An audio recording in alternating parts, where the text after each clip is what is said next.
सबैलाई जय मसीह। परमेश्वरको वचन हामी सुन्नेछौँ। हिजोअस्तिको हप्ता मैले प्रकाश 1:1बाट बोलेको थिएँ र आज तपाईँहरूको समक्षमा प्रकाशको पुस्तकबाट नै म एउटा अध्यायलाई एउटा खण्डलाई लिएर आएको छु। त्यो चाहिँ हो प्रकाश 11। सबैजनाले मसँग खोल्नुहोस् प्रकाश 11, द बुक अफ रेभेलेसन च्याप्टर 11। 11 अध्यायको 1 पददेखि 13 पदसम्म हो, निकै लामो छ। त्यस कारणले गर्दाखेरि म पहिला पढ्नु भन्दाखेरि पनि म एउटा एउटा पढ्दै पढ्दै तपाईहरुको समक्षमा अघि बढ्नेछु। मैले अस्ति प्रकाश 1:1 को बारेमा प्रचार गर्दाखेरि अलिकति पृष्ठभूमि भनेको थिएँ प्रकाशको पुस्तकको बारेमा, र त्यो कुराहरूलाई म आज दोहोर्याउने छुइनँ।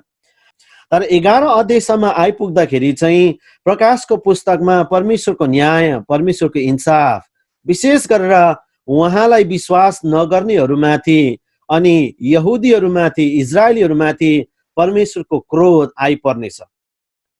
जब हामी भविष्यवाणीको पुस्तकहरू पढ्छौँ पुरानो करारमा, त्यहाँ पनि डरलाग्दो कुराहरूको भविष्यवाणी गरिएको छ।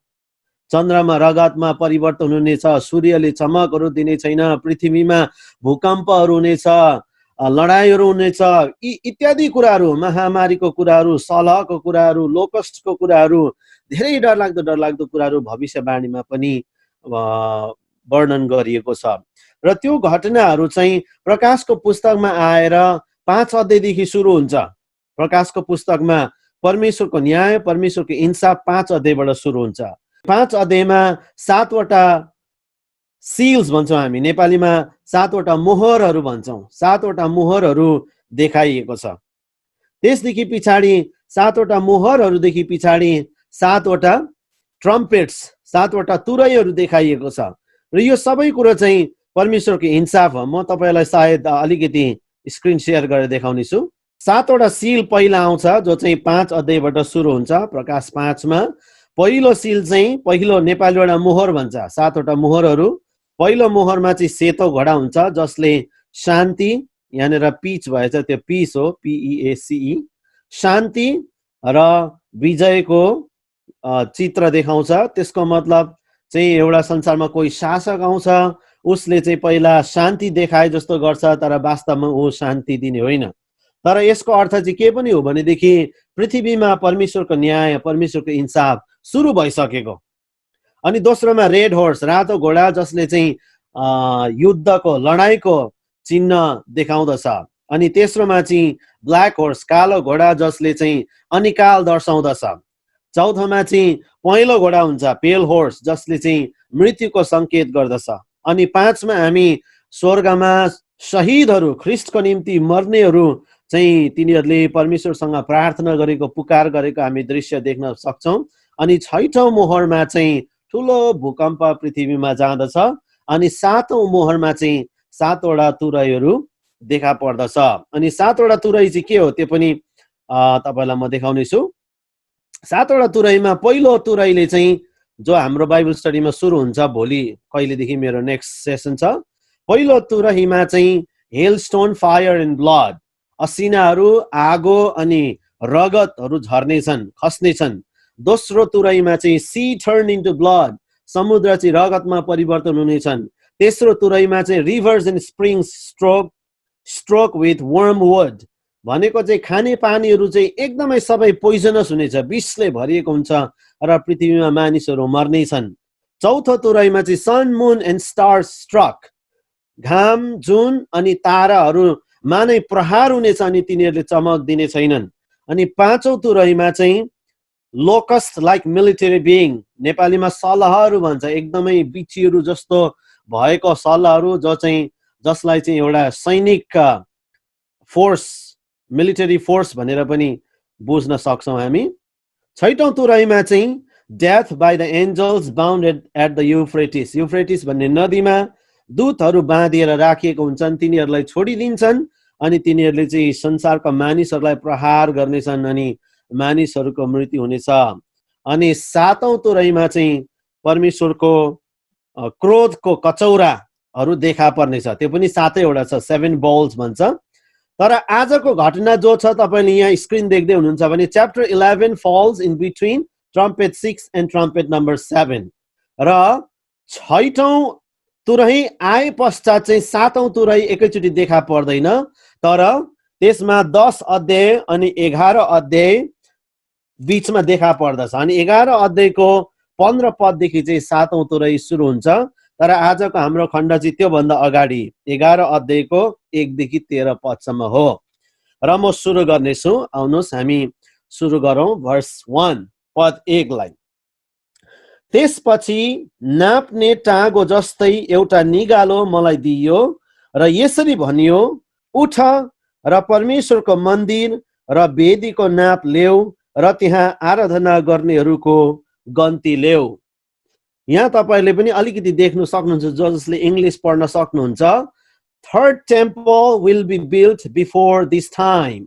तपाईको हामीले इजरायलको इतिहास पढ्दाखेरि दाउद र सोलोमनले बनाएको मन्दिर 586 बीसीमा नबुकदनेजर राजाले खतम गरिदियो, नष्ट गरिदियो। त्यस पछाडि फेरि हेरोद राजाले प्रभु येशू ख्रीष्टको जन्मनु भएको समयमा त्यो मन्दिरलाई दोस्रो चोटि बनाउनु भएको थियो। अनि आजसम्म तेस्रो मन्दिर निर्माण भएको छैन यरुसलेममा। जुन ठाउँमा यरुसलेमको मन्दिर थियो त्यहाँनेर मेरो विचारमा मुस्लिमहरूले आदि अनि यहुदीहरूले आदि वर्शिप गर्छ, आराधना गर्छ। त्यसलाई सायद the dome of the rock भन्छ। आज पनि हामी त्यो देख्न पाउन सक्छौँ इजरायलमा। तर तेस्रो मन्दिर निर्माण भएको छैन। अनि यो घटना अनुसार चाहिँ अब यो समयमा चाहिँ जुन समयमा संसारमा महासङ्कष्ट छाएको छ, परमेश्वरको क्रोध र इन्साफ सुरु भइसकेको छ, त्यो समयमा चाहिँ यो मन्दिर निर्माण भइसकेको हुनेछ। अनि यो मन्दिर कसले निर्माण गर्छ भन्दाखेरि हामीले अघि पहिलो मोहरमा हेरेका थियौँ सेतो घोडा, जसलाई चाहिँ हामी पिस एन्ड वारको सङ्केत देखाउँछ भनेर भन्दछौँ। उसले चाहिँ इजरायलीहरूसँग आएर राम्रो राम्रो कुरा गर्छ अनि इजरायलीहरूलाई आश्वासन दिलाउँछ कि साँच्चै उनै इजरायलीहरूले मान्नुपर्ने व्यक्ति उनै हो, मसिह उनै हो भनेर उनीहरूले पत्याउँछ। सायद त्यो व्यक्तिले यो मन्दिर बनाउने छ अथवा त्योभन्दा अगाडि आउने कुनै पनि शासकहरूले यो मन्दिर बनाउने चाहिँ स्पष्टीकरण छैन। तर तेस्रो मन्दिर चाहिँ यो समयमा बनिएको हुनेछ भनेर हामी एक पदबाट बुझ्न सक्छौँ। दोस्रो पदमा जाउँ। दोस्रो पदमा पढौँ हामी पहिला बाइबल। तर मन्दिर बाहिर रहेका आँगनलाई चाहिँ छोड र ननाप, किनकि त्यो चाहिँ जाति जातिहरूलाई दिइएको छ र 42 महिनासम्म पवित्र सहरलाई तिनीहरूले कुल्ची मिल्ची गर्नेछन्। यहाँ तपाईँले स्क्रिनमा हेर्न सक्नुहुन्छ। Second 3.5 years gentiles will trample the holy city. सङ्कष्ट चाहिँ 7 वर्षको छ। पहिलो 3 वर्ष र आधी 3.5 वर्षलाई चाहिँ हामी सङ्कष्ट मात्रै भन्छौँ, इङ्ग्लिसबाट ट्रिब्युलेसन। अनि दोस्रोलाई चाहिँ हामी महासङ्कष्ट भन्छौँ, ग्रेट ट्रिब्युलेसन, महासङ्कष्ट। अनि यो स्पष्ट थाहा छैन मलाई, कता कता मेरो बुझाइमा दोस्रो महासङ्कष्टको समय जस्तो बुझ्न सकिन्छ। किनभने पहिलो 3.5 वर्षमा चाहिँ त्यो मन्दिरलाई त्यो जुन शासक आउँछ उसले चाहिँ आश्वासन दिलाउँछ कि उनै यहुदीहरूको राजा हो, जस्तो यहुदीहरूको शासक हो, यहुदीहरूको मसिह हो जस्तो गरेर उसले आश्वासन देखाउँछ। त्यसकारण पहिलो 3.5 वर्षमा यरुसलेममा अनि मन्दिरमा त्यति साह्रो खैला बैला मचिएको हुँदैन। तर त्यसको दोस्रो 3.5 वर्षमा, जम्मा 7 वर्षको हो, दोस्रो सेकेन्ड 3.5 yearsमा चाहिँ यो एकदमै इजरायलीहरूलाई सतावट, इजरायलीहरूलाई कुट्ने पिट्ने मार्ने अत्याचार अपरेसन सबै कुरो चाहिँ 3.5 वर्ष दोस्रो हाफमा, सेकेन्ड हाफमा हुँदछ। र सायद यो चाहिँ महासङ्कष्टको बारेमा लेखिएको हो। अनि 3 पदमा जाउँ हामी। मेरा 2 साक्षीहरूलाई 1260 दिनसम्म भाङ्राको वस्त्र लाएर अगमबाणी बोल्ने शक्ति म दिनेछु। 3 पदमा हामीले हेर्यौँ भनेदेखि 2 जना साक्षीहरूलाई परमेश्वरले पठाउनु भयो। त्यो साक्षीहरू को हामी अहिले अलिकति हेर्नेछौँ। त्यसमा धेरै ओपिनियन्सहरू छ, धेरै विचारहरू छन्, तर त्यसलाई हामी हेर्नेछौँ। तर यहाँ के भनेको छ भने परमेश्वरले म 2 जना साक्षीहरूलाई पठाउने छु, तिनीहरूले 1260 दिन भनेको 3.5 वर्ष नै हो। कुनै कुनै बाइबलमा 42 months भनेको छ, 42 महिना भनेको छ, त्यसलाई कन्भर्ट गर्यो भनेदेखि चाहिँ 3.5 वर्ष हुन्छ। र यो 3.5 वर्षसम्म चाहिँ परमेश्वरले भन्दै हुनुहुन्छ म मेरो 2 जना साक्षीहरूलाई पठाउने छु। त्यो साक्षीहरूले के गर्नेछन्? तपाईहरुलाई थाहा छ साक्षी भनेको के हो? तपाईँ र हामी आज परमेश्वरको साक्षीहरू हो संसारमा, होइन? प्रेरित 1:8 जब पवित्र आत्मा तिमीहरूमा आउनेछ तिमीहरूले शक्ति पाउनेछौ अनि तिमीहरू के हुनेछौ? यहुदियामा, सामरियामा, यरुसलेममा, सारा यहुदियामा, सामरियामा र पृथ्वीको अन्तिम छेउसम्म तिमीहरू मेरो साक्षी हुनेछौ। र साक्षी भनेको चाहिँ के रहेछ भने परमेश्वरको प्रचार गर्नु हो। प्रभु येशू ख्रीष्टको प्रचार गर्नुलाई चाहिँ साक्षी भनिन्छ। र यो 2 जना साक्षीहरू आएर चाहिँ उहाँको बारेमा प्रचार गर्नेछन्। र यसबाट चाहिँ हामी के बुझ्न सक्छौँ भने एकदमै महत्त्वपूर्ण कुरा, यद्यपि प्रकाशको पुस्तक इन्साफ हो, न्याय हो, डरलाग्दो पुस्तक हो, हैन? कोही कोही बेला हामीलाई प्रश्न पनि आउँछ परमेश्वरले किन चाहिँ मानिसहरूलाई यति प्रेमिलो परमेश्वर हुनुहुन्छ भने, यति असल परमेश्वर हुनुहुन्छ भने मानिसहरूलाई किन उहाँले यस्तो ठुलो क्रोध देखाउनुहुन्छ भन्ने प्रश्न पनि कोही बेला आउँछ। तर परमेश्वरले मानिस जातिलाई प्रशस्त मात्रामा समय दिनुभयो कि यिनीहरूले कतै पश्चाताप गर्छन् र मलाई विश्वास गर्छन् र म कहाँ फर्केर आउँछन् कि भनेर परमेश्वरले धेरै समय दिनुभयो। यद्यपि परमेश्वरले प्रकाशकै समयमा पनि, अन्तिम समयमा पनि, महासङ्कष्टको समयमा पनि परमेश्वरले अझै मानिसहरूलाई मौका दिनुहुँदो रहेछ। हेर्नुहोस् त, यो त महासङ्कष्टको कुरो हो नि त। पृथ्वीको अन्तिम भन्दा पनि अन्तिम समय हो, यो एकदमै लास्ट हो। अब यो 3.5 वर्ष पछाडि त के हुन्छ? परमेश्वरले सारा संसार भस्म गरेर नयाँ स्वर्ग र नयाँ पृथ्वी सृष्टि गर्नुहुन्छ। तर यो 3.5 वर्षमा पनि परमेश्वरले मानिसहरूलाई बचाउन चाहनु भएको छ र उहाँले 2 जना साक्षीलाई पठाउनु भएको छ उहाँको प्रचार गर्नको लागि। यहाँ हेर्नुहोस्, मैले अलिकति इङ्ग्लिसबाट लेखेको छु। Even in the midst of great tribulation, God wants to save people. God does not have pleasure in the death of wicked people. यहाँ अलिकति मिस्टेक भएछ spelling, wicked, WICKED, wicked people। यो हामी वचन पढौँ, इजकियल 18:23 एकदमै राम्रो वचन छ, हामीले बुझ्नुपर्ने। Ezekiel 18:23, the book of Ezekiel chapter 18 verse 23। के दुष्टको मृत्युमा म खुसी हुन्छु र परमप्रभु परमेश्वर भन्नुहुन्छ। यो चाहिँ एउटा लिटरेरी स्टाइल हो, साहित्यमा यसरी लेखिन्छ। यसको मतलब चाहिँ के हो भनेदेखि परमेश्वरले भन्न चाहनु भएको र जोड दिनु भएको यो प्रश्नमा किन सोधिएको भन्दाखेरि उहाँले मानिसहरूले बुझोस् भनेर चाहिँ प्रश्नमा लेखिएको। यो एउटा लिटरेरी स्टाइल हो, साहित्यमा यसरी लेखिन्छ। यसको मतलब चाहिँ के भने जब दुष्ट मानिसहरूको मृत्यु हुन्छ म कदापि पनि खुसी हुँदैन, मलाई एकदमै दुःख लाग्छ भनेर परमप्रभु परमेश्वरले भन्दै हुनुहुन्छ। दोस्रो खण्डले परमप्रभु परमेश्वर भन्नुहुन्छ बरु आफ्नो चाल छोडेर तिनीहरू बाँचेका म हेर्न चाहन्न र उहाँले भन्दै हुनुहुन्छ एकदमै जोड दिएर, मेरा मानिसहरूले पश्चाताप गरे, तिनीहरूले दुष्ट चाल छोडे र मलाई पछ्याए र तिनीहरूले आफ्नो जीवन बचाए, तिनीहरूले उद्धार पाए, मुक्ति पाए। के मैले चाहेको कुरो त्यही होइन र? परमेश्वरले चाहनु भएको कुरा त्यही हो, मानिसहरूले पश्चाताप गरून्, दुष्ट चाल छोडुन् र उहाँलाई पछ्याउन् र आफ्नो जीवनलाई बचाउन्, आफ्नो आत्मालाई बचाउन् भन्ने कुरा नै परमेश्वर चाहनुहुन्छ। वास्तवमा दोस्रो पत्रुस 3:9 पनि मलाई एकदमै मनपर्छ। यो पनि तपाईँहरूले एकदमै याद गर्नुहोस्, मनन गर्नुहोस्। हामीले धेरै मानिसहरूलाई यो वचनले चाहिँ धेरै प्रश्नहरूको उत्तर दिन सक्छौँ। एउटा प्रश्न, प्रभु यीशु ख्रीष्टले 2000 वर्ष भयो म चाँडै आउँछु भन्नुभएको, खोइ एउटा प्रश्न त्यो छ, होइन? त्यसको उत्तर पनि यहाँ छ। अर्को उत्तर चाहिँ के छ? परमेश्वरले किन मानिसहरूलाई नष्ट गर्नुहुन्छ? यदि उहाँ असल परमेश्वर, भलो परमेश्वर हुनुहुन्छ भने किन उहाँले मानिसहरूलाई उहाँको इन्साफमा र क्रोधमा नष्ट गर्नुहुन्छ? यो दुईटै प्रश्नको उत्तर यहाँ छ। दोस्रो पत्रुस 3:9 आफ्नो प्रतिज्ञाको बारेमा प्रभु ढिलो गर्नुहुन्छ भन्ने कसैको भनाइ भए तापनि उहाँ ढिलो गर्नुहुन्न। प्रभुले भन्नुभयो म चाँडै आउँछु। हामीलाई लाग्छ परमेश्वरले आफ्नो प्रतिज्ञा पुरा गर्न ढिलो गर्नुभयो, तर उहाँले ढिलो गर्नुभएको छैन। किन गर्नुभएको छैन? तर कोही पनि नष्ट नहोस्, तर सबैजनाले पश्चाताप गरून् भन्ने इच्छा गरेर प्रभु तिमीहरू प्रति धैर्यवान हुनुहुन्छ। God is being very patient for you and for me and for the lost people of this world. यो तपाईँ र मैले पनि पश्चाताप गरेर उहाँसँगको सम्बन्धलाई सुदृढ गराएको, घनिष्ठता गराएको होस् भनेर उहाँले ढिलो गरिरहनु भएको छ। तपाईँ र मेरो लागि पो उहाँले त धीरज गरिरहनु भएको छ। संसारको मानिसहरू कोही पनि नष्ट नहोस्, किनकि एउटा मानिसको मृत्यु हुन्छ भने त्यसमा उहाँ प्रसन्न हुनुहुन्न। एउटा दुष्ट मानिसको मृत्युमा उहाँलाई खुसी लाग्दैन। त्यसकारण उहाँले त्यो हेर्नै नचाहेको कारणले गर्दाखेरि चाहिँ उहाँले धीरज गरिरहनु भएको छ। He is being very patient.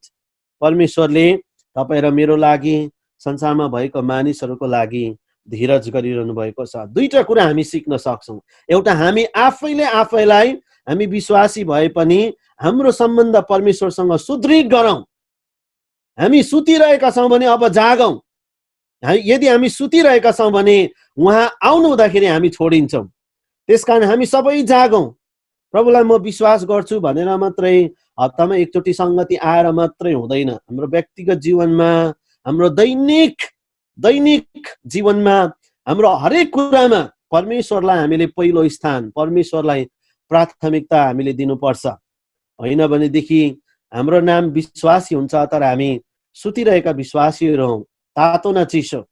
परमेश्वरले वार्निङ नै दिनुभएको छ। यो सङ्कष्ट सुरु हुनुभन्दा अगाडि जस्तै हामीले अध्ययन गर्यौँ, लाउडिकियाको मण्डली, the church of Laodicea is called a lukewarm church.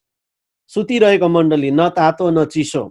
यदि हामी त्यस्तो छौँ भने परमेश्वरले हामीलाई मौका दिइरहनु भएको छ, उहाँले धीरज गरिरहनु भएको छ। दोस्रो कुरा, संसारमा धेरै मानिसहरू मरिरहेका छन् अनि परमेश्वरको इच्छा छैन संसारका मानिसहरू मरुन्। उहाँलाई खुसी लाग्दैन त्यो कुरामा। त्यसकारण उहाँले तपाईँ र मलाई विटनेसको रूपमा, साक्षीको रूपमा संसारमा राख्नु भएको छ। हामीले प्रचार गर्नु पर्यो, इभान्जेलिजम, सुसमाचार। हाम्रो साथीहरूलाई, हाम्रो छिमेकीहरूलाई, हाम्रो इष्टमित्रहरूलाई, हाम्रो आफन्तहरूलाई हामीले सुसमाचार पुर्याउनु पर्यो। हामी अगाडि बढ्नेछौँ। हामी कहाँ छौँ? प्रकाश 11 अध्यायमा हामी 4 पदमा जानेछौँ। भर्स 4। पृथ्वीका प्रभुको सामुन्ने खडा रहेका जैतुनका 2 रुखहरू र 2 सामदनहरू यिनै हुन्। अब यो 2 साक्षीलाई चाहिँ 2वटा सामदन र 2वटा जैतुनका रुखहरू भनेको छ। इङ्ग्लिसबाट भन्छ 2 olive trees and 2 lampstands भनेको छ। अनि यही घटना तपाईँको यो नेपाली बाइबल मुनि यहाँ रेफरेन्समा लेखेको छ, जकरिया 4:3 अनि जकरिया 4:11 देखि 14सम्म तपाईँहरूको बाइबलमा यहाँ मुनि रेफरेन्समा देखाइएको छ। यदि त्यो रेफरेन्समा हामीले पढ्यौँ भनेदेखि के लेखेको छ भने त्यो 2टा जैतुनका रुखहरू र त्यो 2टा सामदानहरूलाई चाहिँ अभिषेक गरिएको भनेर लेखेको छ। The 2 olive trees and the 2 lampstands are the anointed ones of God. मैले अघि भने हामीलाई एकदमै निचोड रूपमा 2टा साक्षी यो नै हो भनेर चाहिँ थाहा छैन। तर एउटा कुरा हामीले के चाहिँ वचनबाट नै बुझ्न सक्छौँ भने जकरियाको 4 अध्यायबाट त्यो 2टा जैतुनका रुखहरू अनि त्यो 2टा सामदानहरूलाई चाहिँ परमेश्वरले अभिषेक गर्नु भएको भनेर लेखिएको छ। अब हामी अलिकति अगाडि बढौँ। यो 2 साक्षी चाहिँ को हो त? हु आर द 2 विटनेसेस? यो एकदमै थियोलोजियन्सहरूमा भएको पनि प्रश्न हो, होइन? विश्वासी क्रिस्चियन स्कलर्स, विद्वानहरूको बिचमा भएको एउटा धेरै स्पेकुलेसन्स भन्छौँ हामी, आफ्नो आफ्नो विचारहरू धेरैले जाहेर गरेका छन्। कसैले भन्छन् यो 2टा साक्षी चाहिँ एउटा परमेश्वरको वचन हो, अर्को पवित्र आत्मा हो भन्छन्। कसैले भन्छन् दिज आर द 2 एन्जल्स। बाइबलमा हामीले पढ्यौँ भनेदेखि 2टा स्वर्गदूत भनेर धेरै ठाउँ दोहोऱ्याइएको छ। धेरै ठाउँ, many places we find 2 angels, mention 2 angels. 2 स्वर्गदूतहरू, 2 स्वर्गदूतहरू, 2 स्वर्गदूतहरू भनेर बाइबलमा धेरै लेखिएको छ। त्यही कारण कतिजना विद्वानहरूले चाहिँ यो 2टा स्वर्गदूतहरू हुन् भन्छन्। कसैले इनोक एन्ड इलाइजा भन्छन्, कसैले हनोक र एलिया हो भन्छन्। किन हनोक र एलिया भन्दाखेरि यो 2टा स्वर्गदूतहरू चाहिँ माथिबाट आएका छन् अनि यिनीहरू माथि उठाइ लगिन्छन्। त्यसो हुँदाखेरि बाइबलमा मात्रै 2 जना व्यक्ति जो जीवितै स्वर्ग गए, त्यो हनोक र एलिया हो, इनोक एन्ड इलाइजा। अनि धेरैले चाहिँ मोसा र एलिया भनेर विश्वास गर्छन्, धेरैले। र मैले पनि अन्तिम कुरा राखेको कारण नै त्यही हो र मैले धेरै वचनहरू पनि तपाईहरुलाई देखाउने छु। सायद यो सही पनि हुन सक्छ, गलत पनि हुन सक्छ। हामीलाई त्यो दिन मात्र थाहा हुन्छ जब हामी परमेश्वरको उपस्थितिमा जानेछौँ, स्वर्गमा जानेछौँ अनि मात्र हामीलाई थाहा हुन्छ। तर किन मूसा र एलिया भन्दाखेरि मूसाले चाहिँ व्यवस्थाको प्रतिनिधित्व गर्दछ, एलियाले चाहिँ अगमवक्ताहरूको प्रतिनिधित्व गर्दछ। अनि वचन भनेको चाहिँ this is the law and profit. प्रभु येशू ख्रीष्टले पनि व्यवस्था र भविष्यवाणी भन्नुभएको छ। व्यवस्था र भविष्यवाणी भने चाहिँ के भने वचन भन्नु खोजेको। परमेश्वरको वचनलाई दुईटा कुराले समराइज गर्छ। त्यो चाहिँ के हो? व्यवस्था र भविष्यवाणी। 5 पदलाई हामी हेर्नेछौँ अनि एक एकवटा म तपाईहरुलाई देखाउन चाहन्छु र तपाईहरुलाई एउटा कुरा अध्ययन पनि हुन्छ, ज्ञान पनि हुन्छ। मैले हिजो भन्दै थिएँ हाम्रो जवान भाइ बहिनीहरूलाई, हामी संसार छोडेर जानुभन्दा एकचोटि कमसेकम प्रकाशको पुस्तकलाई बुझ्ने चाहिँ कोसिस गरौँ। प्रभुलाई हामीले विश्वास गरेका छौँ, बाइबल हामीले पढ्छौँ, हाम्रो हातमा छ। एकचोटि प्रकाशको पुस्तकलाई चाहिँ पढेर मात्रै यो संसार छोडेर जाउँ भन्दै थिएँ मैले। त्यस्तै नै हामी सबैलाई प्रकाशको पुस्तक बुझ्न, पढ्न एकदमै आवश्यक छ। 5 पदलाई हेरौँ। यदि कुनै मानिसले तिनीहरूलाई हानि गर्ने इच्छा गर्यो भने तिनीहरूका मुखबाट निस्केको आगोले तिनीहरूका शत्रुहरूलाई नाश पार्नेछु। कुनै मानिसले तिनीहरूलाई हानि गर्ने इच्छा गर्यो भने त्यो त्यही किसिमले मारिनेछ।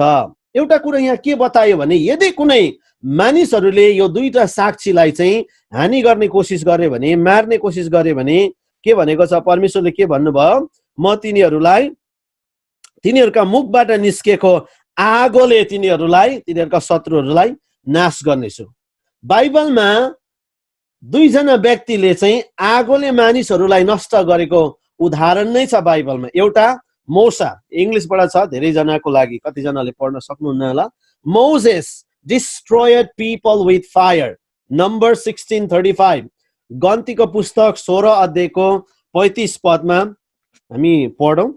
गन्ती 16 को 35 मा यस्तो लेखिएको छ, अनि परम प्रभु कहाँबाट आगो निस्केर धूप चढाउने ती 250 जनालाई भस्म पार्यो। यो चाहिँ जब मूसालाई विरोध गर्यो, सायद कोराको छोराहरूले 16 को शीर्षकमा हेर्नुभयो भने कोरा, दातन र अबिरामको विरोध भनेर लेख्न सक्छौँ। कोराका सन्तानहरूले जब मूसालाई विरोध गर्यो अनि त्यो समयमा चाहिँ के भयो? पृथ्वी, धरती दुई भागमा फाट्यो अनि त्यसले मानिसहरूलाई निलिहाल्यो। धरतीभित्र मान्छेहरू पस्यो अनि सबै मर्यो। त्यति मात्रै नभएर चाहिँ के भयो? परमप्रभु परमेश्वरबाट आगो आएर चाहिँ ती मानिसहरूलाई, कति यहाँ संख्या पनि बताएको छ, 250 जनालाई भस्म गर्यो। र यो हामीले प्रकाशको पुस्तकमा पढ्दा चाहिँ त्यो दुईटा साक्षीको मुखबाट निस्केको आगो भनेको छ, तर यहाँ पढ्दा चाहिँ परमप्रभुबाट आएको आगो भनेको छ। अनि हामीले गहिरो रूपमा अध्ययन गर्यौं भने चाहिँ यो दुईटा साक्षीको मुखबाट आएको आगो भनेको दुईटा साक्षीको मुखबाट लिटरली आएको आगो होइन, तर दुईटा साक्षीको मुखबाट निस्केको वचन, जसलाई हामी द वर्ड अफ जजमेन्ट भन्छौँ, इन्साफको वचन निस्किनुलाई चाहिँ त्यो आगो भन्छौँ। जब उनीहरूले त्यो आज्ञा गर्नेछन् अथवा घोषणा गर्नेछन्, उनीहरूको मुखको वचनद्वारा चाहिँ के हुनेछ? मानिसहरूलाई आगोले नाश गर्नेछ। अब 5 को यो शब्द हेर्नुहोस्, 5 को यदि कुनै मानिसले तिनीहरूलाई हानि गर्ने इच्छा गर्यो भने तिनीहरूका मुखबाट निस्केको आगोले तिनीहरूका शत्रुहरूलाई नाश पार्नेछु। पार्नेछु भनेको चाहिँ को? दुईटा साक्षी हो? होइन, परमेश्वर। त्यस कारणले गर्दाखेरि फेरि नाश पार्ने चाहिँ परमेश्वर हुनुहुन्छ। त्यसकारण उहाँले चाहिँ आगो बर्साएर दुईटा साक्षीको शत्रुहरूलाई नाश पार्नुहुन्छ। उहाँले भन्नुभएको छ म नाश पार्नेछु। तर मूसा र एलियाको मुखबाट निस्केको शब्दबाट चाहिँ, वचनबाट चाहिँ। अनि त्यस्तै गरेर एलियाको पनि हामीले घटना हेर्यौं भनेदेखि Elijah destroyed people with fire, 2 kings 1:9। दोस्रो राजा 1 अध्यायको 9 पद। दोस्रो राजा 1 अध्यायको 9 पदमा चाहिँ एलियाले धेरैचोटि, 3-4 चोटि, सायद मलाई एक्ज्याक्टली थाहा छैन, 3 चोटि हुन सक्छ, अहिज्या भन्ने राजाले एलियालाई चाहिँ पक्रनको लागि या मार्नको लागि आफ्ना मानिसहरू पठाए। हरेक समयमा एलियाले बोलेको वचनबाट चाहिँ आगो बर्सेर चाहिँ तिनीहरूलाई नष्ट गरेको छ। सायद 3 चोटि हुन सक्छ, तपाईले वचन पढ्नुस्। दोस्रो राजा 1:9 जब जब अहज्या राजाले त्यो मानिसहरूलाई पठाए उसलाई पक्रिनु या उसलाई मार्नु एलिया अगमवक्तालाई, तब तब एलियाले उसको मुखको वचनबाट उसले इन्साफ न्यायलाई बोले अनि आगो बर्सेर तिनीहरूलाई नष्ट गरेको घटना हामी देख्न पाउन सक्छौँ। र यो दुईटा साक्षी चाहिँ उनीहरूको मुखबाट निस्केको आगोले तिनीहरूका शत्रुहरूलाई नाश पार्नेछु भन्ने कुरा चाहिँ एलिया र मोसालाई एकदमै सुहाउँदछ। They fit to Elijah and Moses. अब हामी हेरौँ भर्स 6 पद। तिनीहरूले अगमबाणी बोलेका दिनहरूमा पानी नपरोस् भनी आकाश बन्द गर्ने तिनीहरूसित शक्ति छ। 6a भनेको चाहिँ 6 को पहिलो खण्ड है, 6 अध्यायको पहिलो खण्ड। पहिलो खण्डमा चाहिँ त्यो दुईटा साक्षी मध्ये एउटा साक्षीले चाहिँ के अरे आकाशमा पानी नपरोस् भनेर आकाशलाई नै बन्द गर्ने शक्ति छ। त्यो बाइबलमा कसैले पनि गरेको छैन, मात्र Elijah. Elijah stopped rain for 3.5 years। पहिलो राजा 17 को 1 पद, 1 Kings chapter 17 verse 1। अनि याकुब 5 को 17ले स्पेसिफाई गरेको छ 3 वर्ष र 6 महिना भनेर भनेको छ। 3 वर्ष र 6 महिना भनेको 3.5 वर्ष। एक्ज्याक्टली यहाँ पनि 3.5 वर्षसम्म चाहिँ उसले के गर्नेछ, पानीलाई नै आकाशलाई नै बन्द गर्नेछ, पानीलाई रोक्नेछ, त्यो दुईटा साक्षी मध्ये एकजनाले। अनि यो कुरा चाहिँ एक्ज्याक्टली बाइबलमा एलियाले गरेको छ। अनि दोस्रो 6 को दोस्रो खण्ड 6b मा, र पानीहरूलाई रगत तुल्याउने र तिनीहरूलाई इच्छा लागेको बेलामा पृथ्वीमा हर किसिमका विपत्ति ल्याउने तिनीहरूसित शक्ति छ। अब हेर्नुहोस्, पानीलाई रगतमा बदल्ने अनि पृथ्वीमा विभिन्न प्रकारको विपत्तिहरू ल्याउने बाइबलमा एकजना मात्रै व्यक्ति छ। त्यो को हो? मोसा हो हैन। 4 अध्यायदेखि हामीले देख्न पाउन सक्छौँ मोसाले ल्याएका विपत्तिहरू मिश्रको देशमा। त्यसकारणले गर्दाखेरि मोसा र एलिया चाहिँ एकदमै राम्रो फिट छ। जुन दुईजना साक्षीहरूको कुरा यहाँ गरिएको छ, Moses and Elijah fit to this function. अनि त्यहाँबाट अदर प्यारलल्स, अरू पनि मिल्दो जुल्दो वचनहरू बाइबलमा हामी देख्न पाउन सक्छौँ। Elijah was taken up by whirlwind, taken up live.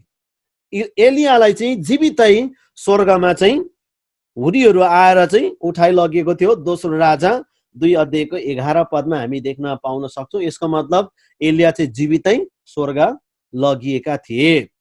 यो व्यक्तिहरू दुवैजनालाई फेरि पनि उठाइ लगिएको छ। र त्यस कारणले गर्दा एलियालाई चाहिँ पहिला पनि परमेश्वरले उठाइ लानु भएको थियो र उहाँले दोस्रो चोटि पनि उठाइ लान सक्नुहुन्छ। दोस्रो चाहिँ Moses, even though he died, he was also taken up by God, by angel Michael. And Moses' tomb is not found even today. बाइबलमा नै यो लेखेको छ। व्यवस्था 34 को 6 पदमा लेखेको छ, मोसाको चिहान कसैलाई पनि थाहा छैन। यसको मतलब के हो भने मोसाको चिहान संसारमा नै छैन। मोसाको चिहान नै स्वर्गमा लगिएको छ अथवा मोसालाई नै उठाइ लगिएको छ। मोसाको चिहान कसैलाई नै थाहा छैन। व्यवस्थाको पुस्तकमा त्यो लेखेको छ। तर यहुदा 9 पदमा झनै राम्रो कुरा लेखेको छ, इन्ट्रेस्टिङ कुरा। यहुदा 9 पद हामी पढौँ। यहुदा 9 पद किन भनेको भने यहुदा एउटै मात्रै अध्याय छ, त्यसकारण 9 पद भन्छौँ हामी, अध्याय भनिरहनु आवश्यक छैन। तर प्रधानदूत मिखाएल भनेको एन्जल माइकल, प्रधानदूत मिखाएलले पनि मोसाका लासको विषयमा दियाबलससँग विवाद गर्दा त्यसलाई निन्दापूर्ण दोष लाउन साहस नगरी प्रभुले तँलाई हप्काउन् भनेथे। हेर्नुहोस्, माइकल एन्जलले चाहिँ दुष्टसँग फाइट गर्नु परेको रहेछ। दुष्टले धेरै रोकेको रहेछ, मोसाको लासलाई माथि स्वर्गमा उठाइ लानु नदिएको रहेछ। माइकल स्वर्गदूतले चाहिँ धेरै फाइट गर्नु परेको रहेछ, युद्ध गर्नु परेको रहेछ। अनि माइकल स्वर्गदूतले चाहिँ लगे, तर माइकल स्वर्गदूतले के पनि भनेको थियो भने दुष्टलाई त्यतिखेर तँलाई परमेश्वरले न्याय गर्नुहुन्छ भनेर भन्नुभएको थियो। जुन कुरो चाहिँ प्रकाशको पुस्तकमा अब हामी पुरा भएको पनि देख्न पाउन सक्छौँ। मोसा मरे संसारमा, तर मोसालाई परमेश्वरले स्वर्गमा उठाइ लानु भयो। पहिलो कुरो। दोस्रो कुरो, तपाईलाई थाहा छ मोसा मात्रै यस्तो व्यक्ति होला मलाई लाग्छ बाइबलमा लेखेको, जहाँसम्म मेरो ज्ञान भयो अनुसार मोसाको बारेमा मात्रै यस्तो कुरा लेखेको छ। जब मोसा मरे नि, मोसाको आँखा एकदमै राम्रो थियो, मोसा एकदमै तगडा थिए, मोसा एकदमै fit and fine and healthy थियो भनेर वचनमा लेखेको छ। मैले त्यो वचन चाहिँ ल्याइनँ, तपाईँहरूलाई देखाउनु, सायद 34 को 5-6 नजिकै लेखेको हुनुपर्छ। मलाई पनि एउटा प्रश्न आउँथ्यो, यत्रो साह्रो मोसाले सङ्घर्ष गर्यो, किन परमेश्वरले मोसालाई चाहिँ के परे कनान देशमा छिर्न नदिनु भएको भन्ने प्रश्न म भित्र पनि आइरहन्थ्यो एकदमै। फेरि परमेश्वर आफैले मोसाको बारेमा यसो पनि भन्नुभयो, संसारमा मोसा जस्तो नम्र व्यक्तिहरू कुनै पनि छैन भनेर पनि भन्नुभयो। र किन परमेश्वरले मोसालाई कनान देशमा छिर्न नदिनु भएको भन्ने प्रश्न ममा पनि थियो। तर मेरो उत्तर कता कतै आए जस्तो लाग्यो मलाई, किनभने हो परमेश्वरले मोसालाई, कनान देश त के हो, संसारको देश न हो होइन, स्वर्गको एउटा प्रतीक मात्रै हो, चिन्ह मात्रै, it's just shadow, it's not a real heaven. तर परमेश्वरले मोसालाई चाहिँ रियल हेभनमा नै लानुभयो। कति राम्रो कुरा छ होइन। परमेश्वरले मोसालाई कनान देशमा छिर्न दिनु भएन, ठिकै छ, तर परमेश्वरले त मोसालाई त साँचो कनान देशमा लानु भएको रहेछ नि त, वास्तविक स्वर्गमा नै उहाँले लानु भएको रहेछ। अनि मोसा मर्दाखेरि रोगी भएर, दुब्लो भएर होइन, एकदमै कमजोर भएर, अरू पात्रहरूलाई हेऱ्यो भनेदेखि दाउद एकदमै वृद्ध भयो, याकुब एकदमै वृद्ध भयो, देख्न पनि नसक्ने भयो, कति कमजोर कुराहरू लेखिएको छ। तर मोसा त एकदम फिट फाइन हेल्दी थियो अरे मर्दाखेरि। त्यसको मतलब चाहिँ मैले मेरो उत्तर पाएँ, मोसालाई चाहिँ परमेश्वरले राम्रो हुँदाखेरि नै, फिट एन्ड फाइन हुँदाखेरि नै संसारको मृत्यु दिनुभयो, तर मोसालाई परमेश्वरले उसको मृत्युपछि चाहिँ स्वर्गमा लानुभयो। त्यसै कारण मोसा पनि यो दुईटा साक्षीमा एउटा साक्षी हुनको लागि चाहिँ योग्यको छ। अर्को पनि छ, it was prophesied by Malachi that God would send Elijah before the great day of the lord.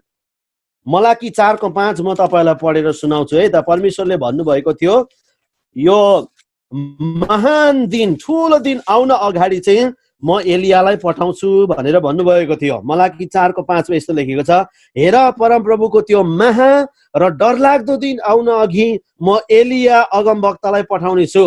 मलाई लाग्छ यो महा र यो डरलाग्दो दिन चाहिँ ठ्याक्कै यही समय हो। किन भन्दाखेरि अब कतिले चाहिँ यस्तो पनि बुझाइ छ, एलिया अगाडि नै आए, यूहन्ना बप्तिस्मा पनि एलियाको आत्मामा आए भन्ने बुझाइ पनि छ, अनि त्यो सही पनि हो, त्यो प्रभु येशू ख्रीष्टले पनि भन्नुभयो। तर साँचो एलिया जो एलियालाई परमेश्वरले जीवितै लानु भएको थियो, त्यो एलिया चाहिँ यो वचन मेरो बुझाइमा चाहिँ एकदमै फिट छ, किनभने त्यो महा र डरलाग्दो दिन चाहिँ आजसम्म आएको छैन, यो भविष्यमा हुने कुरा हो। र त्यो भन्दा अगाडि चाहिँ म एलियालाई पठाउने छु भनेर मलाकीले भविष्यवाणी गर्नुभएको थियो मलाकी 4:5। त्यसकारण ठिक्क यो दुईटा साक्षीमा एउटा साक्षी एलिया हुनु एकदमै सुहाउँछ। अनि अन्तिम वचनमा छ, both Elijah and Moses appeared in the mount of transfiguration. मत्ती 17 अध्यायमा प्रभु येशू ख्रीष्टले आफ्नो 3 जना शिष्यलाई लानुभयो, इनर सर्कल डिसाइपल्स, पत्रुस, याकुब र यूहन्नालाई उहाँको रूप परिवर्तन भएको केमा डाँडामा लानुभयो। डाँडामा उहाँको रूप परिवर्तन भयो, उहाँको महिमित शरीर होइन, उहाँ त साँच्चै परमेश्वरको पुत्र हुनुहुँदो रहेछ भन्ने कुरा चाहिँ पत्रुस, याकुब र यूहन्नाले मात्रै देख्न पाए त्यो डाँडामा। तर त्यो डाँडामा चाहिँ 2 जना पुरानो करारको व्यक्तिहरू देखा परे, एउटा एलिया, अर्को मोसा। अनि सायद मोसालाई परमेश्वरले उठाइलानु भएको थियो, सायद त्यही कारणले नै मोसा र एलिया त्यहाँनिर चाहिँ देखा पर्नु सकेको हुन सक्छ होइन, किनभने मोसालाई त परमेश्वरले उठाइलानु भएको रहेछ उसको मृत्यु पछाडि। सायद त्यो कारणले एलिया र मोसा त्यहाँ देखा परेको पनि हुनसक्छ। तर दुईटा साक्षी भन्दाखेरि ठिक्कै प्रभु येशू ख्रीष्टको महिमित शरीर हुँदाखेरि पनि एलिया र मोसा त्यहाँनिर देखा परेका हामी देख्न सक्छौँ। त्यस कारणले गर्दा यो कतै मोसा र एलिया नै हुन् भनेर चाहिँ हामी बुझ्न सक्छौँ। अब यो एकदमै किटाण चाहिँ होइन, किनभने 2 साक्षी भनेर प्रकाश 11ले भन्छ र त्यसको नाम प्रकाश 11 मा छैन, त्यस कारणले किटाण होइन। र यो हाम्रो वचन अध्ययनबाट हामीले पाएको कुराहरू मात्रै हौ। हामी अगाडि बढ्नेछौँ। भर्स 7 पदमा, तिनीहरूले आफ्नो गवाहीको काम सिद्ध्याइसकेपछि अतल कुण्डबाट निस्किआउने त्यस पशुले तिनीहरूसँग लडाइँ गरी तिनीहरूलाई जितेर मार्ने छ। अब यो अतल कुण्डबाट निस्किआउने पशु चाहिँ एन्टिक्राइस्ट होइन, ख्रिस्ट विरोधी हो। यो चाहिँ एकदमै ठुलो शक्ति भएको, शासक भएको व्यक्ति हो। सायद पहिलो मोहरमा जो व्हाइट होर्स आउँछ, सेतो घोडा आउँछ, त्यही व्यक्ति नै एन्टिक्राइस्ट हो भनेर धेरै बाइबल विद्यार्थीहरूले मान्ने गर्दछ। यो एन्टिक्राइस्टले चाहिँ के गर्नेछ, उसले चाहिँ ख्रिस्ट विरोधीले चाहिँ त्यो दुईटा साक्षीलाई मार्नेछ। अनि यो एन्टिक्राइस्ट ख्रिस्ट विरोधीले यसो हेर्दाखेरि चाहिँ विजय हासिल गरे जस्तो देखिन्छ। दुईटा साक्षीहरूलाई मारेपछि त उसले जिते नै होइन, तर द्याट इज टेम्पोररी भिक्ट्री, उसको केही छिनको लागि मात्रै त्यो विजय हो। मुनि हेरौँ हामी 8 पदमा, तिनीहरूका लासहरू त्यस ठुलो सहरको सडकमा पडिरहनेछन् जुन सहरलाई दृष्टान्तको रूपमा सदोम र मिस्र भनिन्छ, जहाँ तिनीहरूका प्रभु क्रुसमा टाँगिनु भएको थियो। यो सहर चाहिँ यहाँनिर सदोम र मिस्र भने पनि यरुसलेम हुनुपर्छ, किनभने यरुसलेममा चाहिँ प्रभु येशू ख्रिस्ट मरेको सहर चाहिँ यरुसलेम मात्रै हो। अनि किन यरुसलेम सिधै नलेखेको भन्दाखेरि किनकि यो समयमा धेरै सतावट थियो। रोम भन्नु मिल्दैन थियो, यरुसलेम भन्न मिल्दैन थियो, उनीहरूलाई पक्रेर मारिहाल्ने एकदमै ठुलो सतावट थियो। त्यस कारणले यहाँनिर सिधै शब्दहरू प्रयोग नगरेर चाहिँ एकदमै साङ्केतिक शब्दहरू, साइन्स, त्यस्तो शब्दहरू प्रयोग गरेको छ प्रकाशको पुस्तकमा। र यो सहर चाहिँ यरुसलेमको सहर हो। यो भन्नुको मतलब यो घटना भएको चाहिँ यरुसलेममा हो, यो दुईजना साक्षीलाई मारेको यरुसलेम सहरमा हो। अनि 9 पदमा, 3.5 दिनसम्म तिनका लासहरूलाई मानिसहरू, कुलहरू, भाषाहरू र जाति जातिका मानिसहरूले हेर्नेछन् र ती लासहरू गाड्न दिने छैनन्। पृथ्वीमा रहने तिनीहरूका मृत्युमा रमाउनेछन्, आनन्द मनाउनेछन् र आपसमा उपहार लिने दिने गर्नेछन्, किनभने ती दुई अगमवक्ताहरूले पृथ्वीमा रहनेहरूलाई शास्ति दिएका थिए। अब हामीले 8 पददेखि 10 पदसम्म हेर्दाखेरि के पाउन सक्छौँ भने, people are so hardened in their hearts they do not repent। अब हेर्नुहोस्, यो त अहिलेको समयमा भएको घटना होइन नि, यो त कति डरलाग्दो घटना भइसके पछाडिको कुरा हो। किनकि योभन्दा अगाडि के भइसक्यो, 7वटा मोहरहरू भइसक्यो।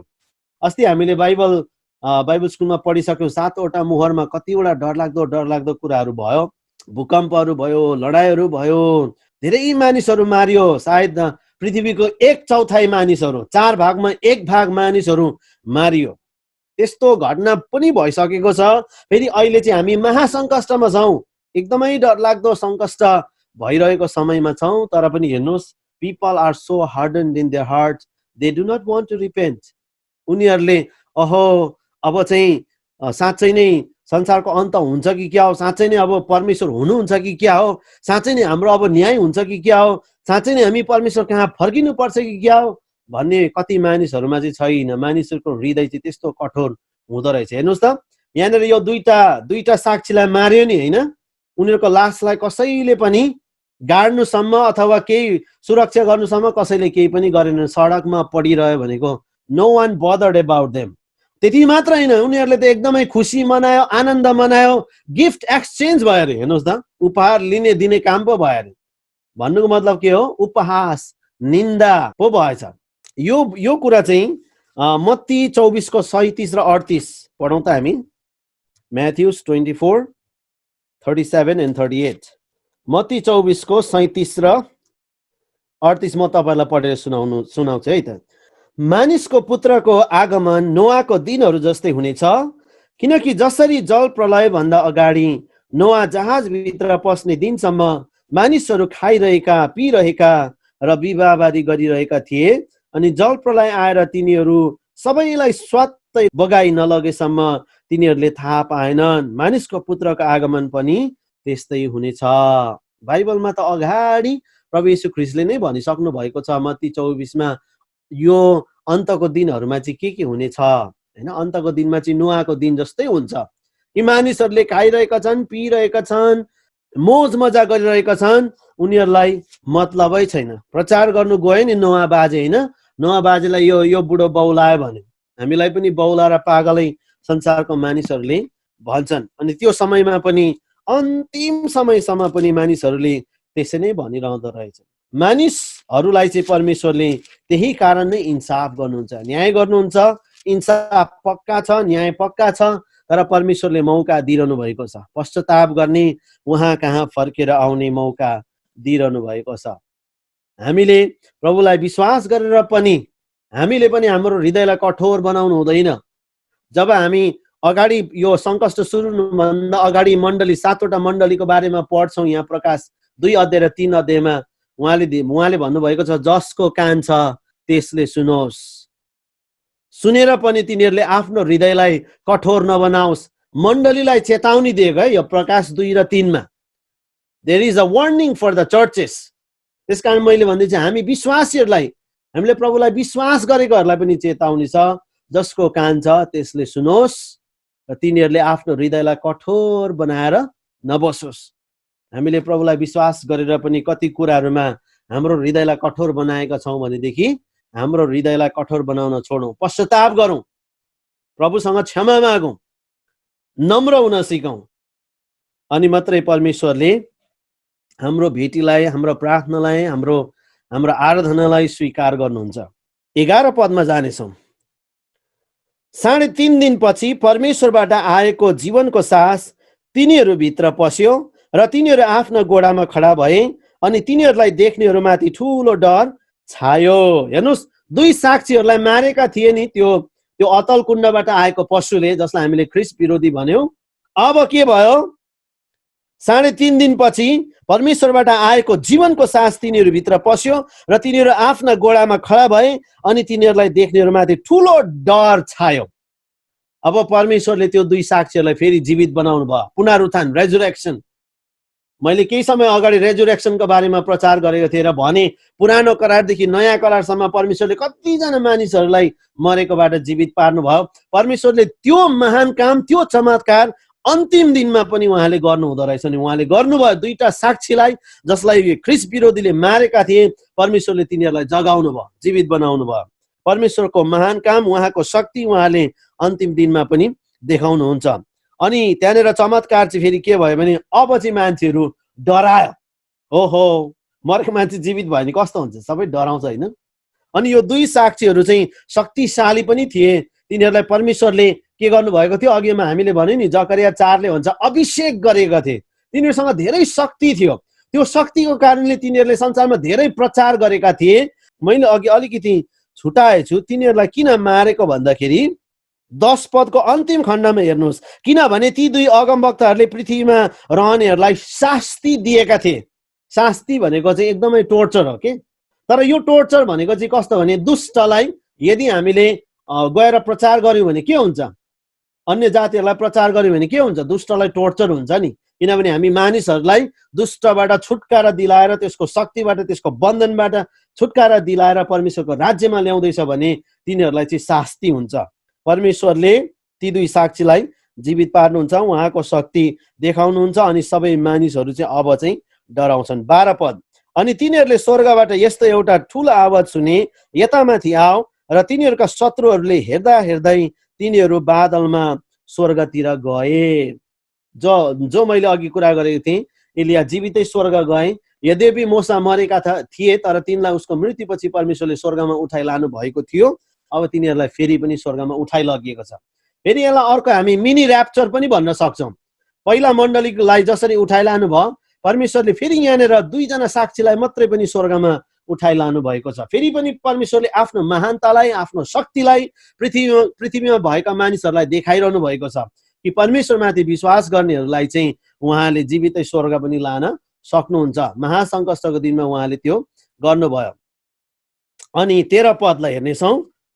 त्यही घडी ठुलो भूकम्प गयो र सहरको 10औं भाग ढल्यो र भूकम्पमा 7,000 मानिसहरू मारिए। अरू बाँचेकाहरू हराएर स्वर्गका परमेश्वरलाई महिमा दिए। 2टा कुरा छ। एउटा कुरा चाहिँ के भने, परमेश्वरले आफ्नो शक्तिलाई देखाउनु भयो, आफ्नो विजयलाई देखाउनु भयो। God's power and victory is demonstrated by the great earthquake. यस्तो ठुलो भूकम्प आयो। आजभोलि हामीलाई सानो सानो भूकम्प आउँदा नै एकदमै ठुलो त्रास, एकदमै धेरै क्षतिहरू भइरहेको छ नि होइन। तर यो खण्डभन्दा अगाडि नै कतिवटा भूकम्प गइसकेको छ। अब फेरि पनि यस्तो ठुलो भूकम्प आएको छ यहाँनिर। र यो भूकम्प चाहिँ के हो? परमेश्वरले आफ्नो शक्ति, आफ्नो महिमा, आफ्नो विजयलाई उहाँले देखाउनु भएको हो। अनि दोस्रो कुरो चाहिँ यहाँ 7,000 मानिसहरू मारिए भनेको छ नि। 7,000 मानिसहरू भनेको चाहिँ 7,000लाई मात्रै संसारमा भएको मानिसहरूलाई मार्ने भन्ने होइन। यो चाहिँ यो 7,000 मानिसहरू चाहिँ त्यो 2 जना साक्षीहरूलाई उपहास गर्ने, निन्दा गर्ने, एकदमै ठुलो ठुलो रिनाउन, नाम भएको मान्छेहरू, मतलब नामी मान्छेहरू, फेमस एन्ड पपुलर पर्सन, सायद नेताहरू होला होइन, जसले यो कामहरू गरेका थिए, यो हत्यामा संलग्न भएका थिए। परमेश्वरले तिनीहरू एक जनालाई नाम लिएर 7,000 जनालाई चाहिँ नष्ट गर्नुभयो। अनि हामीले परिणाम देख्न सक्छौँ अन्तिममा रिजल्ट के भयो, अरू बाँचेकाहरू डराए र स्वर्गका परमेश्वरलाई महिमा दिए। यहाँ सिधै भाषामा उनीहरूले परमेश्वरलाई विश्वास गरे भनेर लेखेको छैनन्, तर मेरो बुझाइ अनुसार धेरै मान्छेहरूले त्यो समयमा विश्वास गर्यो। अनि त्यो जसले विश्वास गर्यो तिनीहरू त्यो सङ्कष्टमा भएर जानै पर्छ, तर तिनीहरूका आत्मा बाँच्दछ, तिनीहरूलाई परमेश्वरले बचाउनुहुन्छ, तर तिनीहरू त्यो 3.5 वर्षको महासङ्कष्टमा भएर जानै पर्छ। Let us be filled, let us be spirit filled witnesses. There are trials and persecutions for believers. हामी विश्वासीहरू चाहिँ परमेश्वरका आत्माले भरिएको हुनुपर्छ। दुईटा साक्षीहरूलाई चाहिँ anointed ones भनिएको छ, उहाँको आत्माले भरिएको भनेको छ दुईटा साक्षीहरूलाई। त्यसकारणले हामीहरू पनि परमेश्वरको आत्माले भरिएको हैन, एकदमै जागा रहेको, परमेश्वरको वचनमा ध्यान गर्ने, संगतिमा ध्यान गर्ने विश्वासीहरू नै हामीलाई अति नै आवश्यक छ। अनि हामीले यो कुरा बुझ्नुपर्छ कि धेरै समस्याहरू छन्, धेरै परीक्षाहरू छन्, सतावटहरू छन्। विश्वासी भएपछि सतावट छैन, मलाई दुःख छैन, मलाई समस्या छैन भनेर भन्नु चाहिँ त्यो चाहिँ गलत कुरा हो, त्यो ठिक विश्वास भएन। That is not a true gospel. साँचो सुसमाचारमा चाहिँ के छ भने तिमीले साँचो हृदयले येशूलाई पछ्याउन चाहन्छ भने तिमीलाई सङ्कष्ट हुन्छ, तिमीलाई दुःख हुन्छ, तर त्यो सङ्कष्ट र दुःखमा जसले चाहिँ स्थिर रहेर अटल रहेर अन्तसम्म स्थिर रहन्छ परमेश्वरले त्यसलाई मात्रै मुकुटको प्रतिज्ञा गर्नुभएको छ। फेरि पनि प्रकाश 2 र 3 मा यो 7 चोटि दोहोरिन्छ, जो अन्तसम्म स्थिर रहन्छ त्यसले चाहिँ मुकुट पाउनेछ। अनि अन्तिम कुरा चाहिँ के भने हामीले बुझ्नुपर्ने, our God is the ultimate victor. हाम्रो परमेश्वरले नै अन्तमा विजय चाहिँ उहाँले नै हासिल गर्नुहुन्छ। सारा संसारको राज्यहरूलाई उहाँले आफ्नो हातमा आफ्नो बसमा ल्याउनुहुन्छ अनि उहाँ नै सबै राजाहरूका राजा, प्रभुहरूका प्रभु, सारा सृष्टिको मालिक चाहिँ उहाँ नै बन्नुहुनेछ। He will demonstrate his power and victory. उहाँले आफ्नो शक्ति र विजयलाई प्रदर्शन गर्नुहुन्छ। परमेश्वरले हामी सबैलाई आशिष देऊन् यो वचनबाट।